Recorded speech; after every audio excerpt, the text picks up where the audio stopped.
Hi friends, welcome to Pavan stories. నేను మీ Pavan Kumar Pentu. Journey with the tiger కథలోకి స్వాగతం. కథనంలోకి వెళ్ళిపోదాం. కాలం గడుస్తోంది. అడవిలో వాతావరణం కూడా క్రమంగా మారిపోతోంది. ప్యాంథర్ ఎటువైపో పరుగులు తీస్తోంది. తనను వెతుకుతూ బ్లాక్ టైగర్ ఒక్కో మైలురాయిని దాటుకుంటూ తన వైపుగా అడుగులు వేస్తూ వెళ్తోంది. ఈ మధ్యే కొండయ్య అడవిలోకి వెళ్ళాడు, మనీ గనీలను వెతుక్కుంటూ. అక్కడే ఆయన చూశాడు ప్యాంథర్ని. చిన్నగా ముద్దుగా ఆ రంగులో ఉన్న ప్యాంథర్ని చూడగానే అతనిలో ఆనందంతో పాటు భయం కూడా మొదలైంది. కావ్య అప్పటికే అడిగింది, ఏం చూసావు కొండయ్యా అని. ఏమీ చెప్పలేకపోయాడు. కానీ అతనికి సరిగ్గా నిద్ర పట్టట్లేదు. అలా నిద్రపట్టని కొండయ్య ఒక్కసారిగా అడవి వైపుగా తన ప్రయాణం మొదలుపెట్టాడు. ఇంతలో అడవిలో ఓ శబ్దం వినపడింది. ఆ శబ్దం వినపడగానే టామీ ఒక్కసారిగా చెవులు నిక్కించింది. తన ఉన్న ఇంటిలోంచి బయటకు చూసింది. కొండయ్య వేగంగా ఒక ఇనుప బరిసెను పట్టుకొని అడవి వైపుగా అడుగులేస్తున్నాడు. కొండయ్యకు ఆ ఊరి వాళ్లకు త్వరగానే అలవాటైన టామీ కూడా కొండయ్యతో పాటే ప్రయాణానికి సిద్ధమైంది. ఒక్కసారిగా తను ఉన్న ఇంటి బాల్కనీలోంచి ఎగిరి గంతేసి దూకింది. ఆ శబ్దానికి కావ్య ఒక్కసారిగా లేచింది.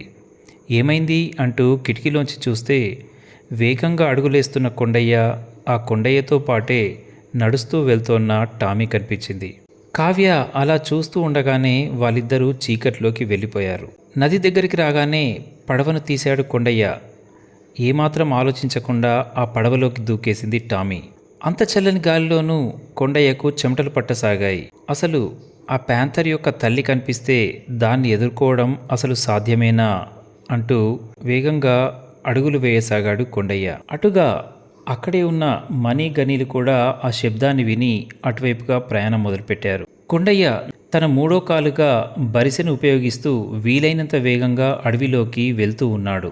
టామీ అతని వెంటే పరిగెడుతోంది. దాదాపు 15 నిమిషాల్లో కొండయ్య తను ఎక్కడైతే శబ్దం విన్నాడో అటువైపుగా వెళ్ళి అక్కడే ఉన్నటువంటి చెట్టుపైన నక్కి కూర్చున్నాడు. టామీ కూడా కొండయ్యతో పాటే చెట్టుపైనెక్కి కూర్చుంది. అడవిలో జరిగే ప్రతి కదలిక ఓ సమాచారాన్ని లేదా ఓ సమాధానాన్ని ఇస్తుంది. బ్లాక్ టైగర్ తన దారిన తాను వెళ్తూ ఉంటే ఓ ఎలుగు దాని వెంట పరిగెత్తుకొచ్చింది. దాన్ని తప్పించుకొని వేరే వైపు నుంచి బ్లాక్ టైగర్ బయలుదేరుతోంది. కానీ ఎలుగు కావాలని దాని వెంట పడుతూ పదే పదే దాని దారి కడ్డొస్తోంది. ఈ క్రమంలో ఎలుగుబంటి చేసే చప్పుళ్లే వాళ్ళంతా విన్నది. బ్లాక్ టైగర్ యొక్క గర్జన ఇంకా వాళ్ళేమీ వినలేదు. అప్పటికే చెట్టుపైకెక్కిన మనీ గని పొదల్లోంచి ఏదో శబ్దం రావడాన్ని గమనించారు. మొదటగా ఓ పెద్ద ఎలుగు అందులోంచి బయటకొచ్చింది. ఇంకెవరున్నారెక్కడా అని చూస్తే అప్పుడు చూశారు, నీలిరంగు శరీరం పైన నల్లని చారలతో పసుపచ్చని కళ్ళతో అత్యంత అద్భుతంగా ఉన్నటువంటి బ్లాక్ టైగర్ను అప్పుడు చూశారు మనీ మరియు గని. వాళ్ళు ఎంతో ఆనందపడ్డారు. ఇక ఆ టైగర్ని పట్టుకోవాల్సింది తమ బాధ్యతే అని, తమకు కావాల్సిన డబ్బులు దొరుకుతాయని. అప్పటికే ఎలుగు దాని వెనకాలే పడుతూ దాన్ని చీదర పెడుతోంది. అప్పటికి బ్లాక్ టైగర్ కాస్త దూరం పరిగెడుతోంది, దానికి దూరంగా.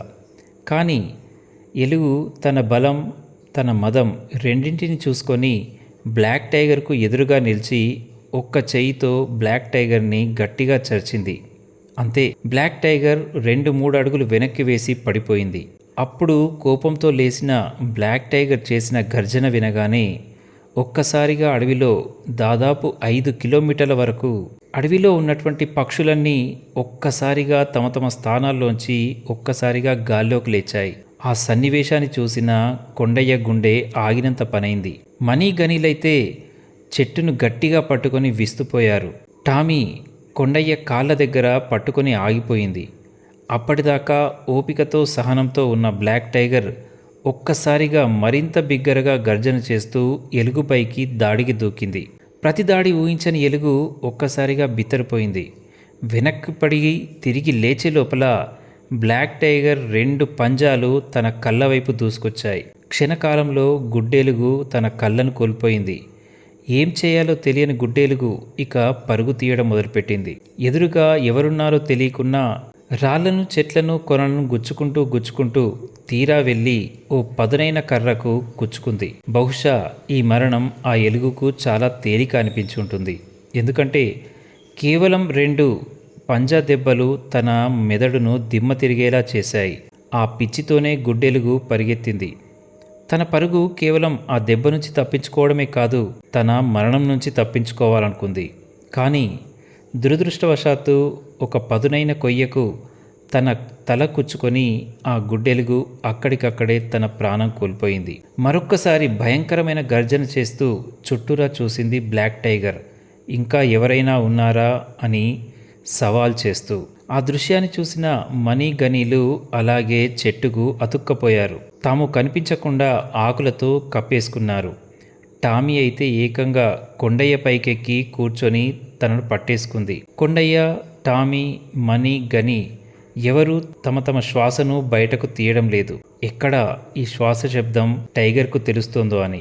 ఒక 10 సెకండ్ల పాటు అక్కడే నిశ్చలంగా ఆగిన టైగర్ తన ప్రయాణాన్ని ఇక కొనసాగించింది. అసలు బ్లాక్ టైగర్ను పట్టుకోవడం సాధ్యమేనా? కథతో ప్రయాణిస్తూ ఉండండి. ధన్యవాదాలతో నేను మీ పవన్ కుమార్ పెంటు.